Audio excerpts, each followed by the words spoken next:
Hello, everybody. This is CJ Wiley back with more adventures on the road. One thing about being a road player back in the day was you had to have heart, is what we called it. And that was more like determination and a will to win.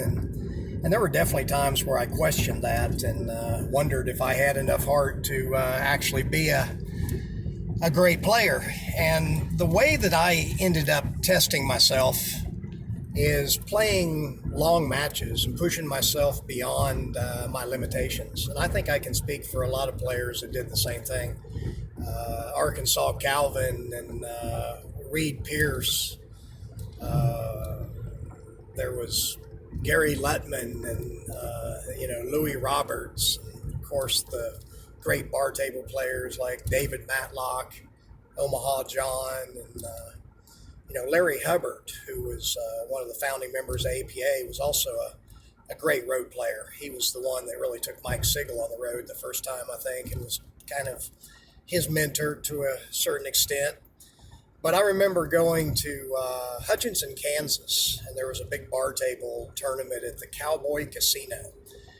And when I first got there, I started playing with this guy that I didn't know and really didn't look like a great player. His name was Jeremiah Johnson. And this guy really impressed me. We played for like 20 a game and, really just like practice and went back and forth. I was playing great and I couldn't beat this guy. And I think we broke even, or maybe he finished a couple games ahead of me or something. But I really took notice to him because I could tell he was a great player. And again, he didn't really look like it and didn't have the name of some of these other players like I mentioned. But at that tournament, I ended up getting a hotel room like on a Friday night and ended up playing the whole tournament all the way up to Monday without sleeping in my bed. I'd go back to the hotel and take a shower, and then I'd go right back to the pool room. And I was either in action playing gambling games or in the tournament matches. And I ended up getting, I think, fourth in the tournament, and Jeremiah Johnson ended up winning it. And about the last three matches he played, I started betting on him and won some pretty good money.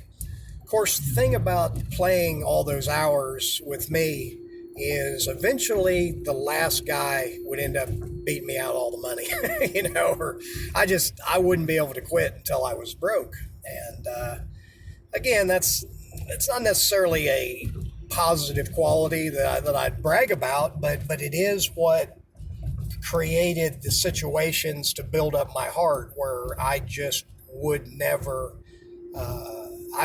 quit mentally or physically. Just like Scotty Townsend's famous in saying, and I've never been beat, I just ran out of money a few times. And that really describes the fact of some of the greatest road players. And so I played that tournament, and I ended up, after I lost all my money to the last guy I played, I was 18 games loser to him and ran 12 racks in a row, and then went into like another world. I'd been up so long that I actually thought we were playing three-handed, and I thought the two that I was playing with was actually cutting me up, and putting me in the middle, if you know what that means, and ganging up on me. So I really was, I was like in a dream state. If you stay up too long, and I've heard several people talk about this, you'll go into it will be like you're dreaming while you're awake. And that's really the only time that's happened to me, at least to that degree.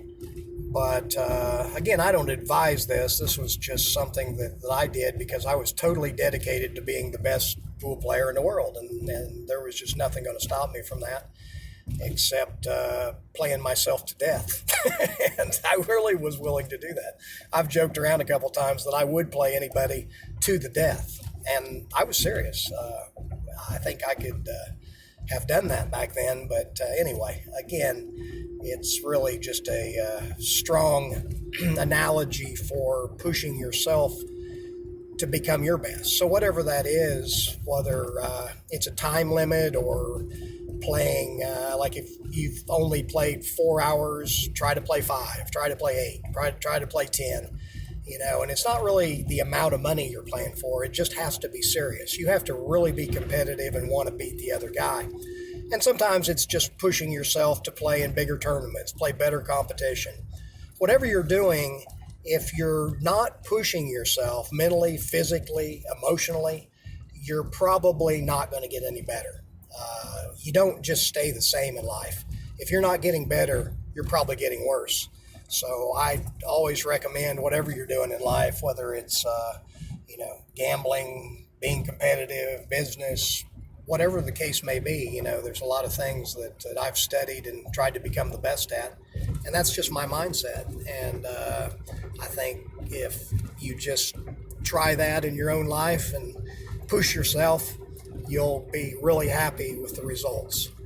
So if you like this story and want to learn more about my techniques, systems, and what I've learned on the road playing competitive pool against the greatest players, join me at masteringpocketbilliards.com. That's where I have all my videos, instructional stuff, and it's a membership. So for about the amount of money it costs to take me out to lunch, you can join www.masteringpocketbilliards.com, and I'll see you there. Thanks.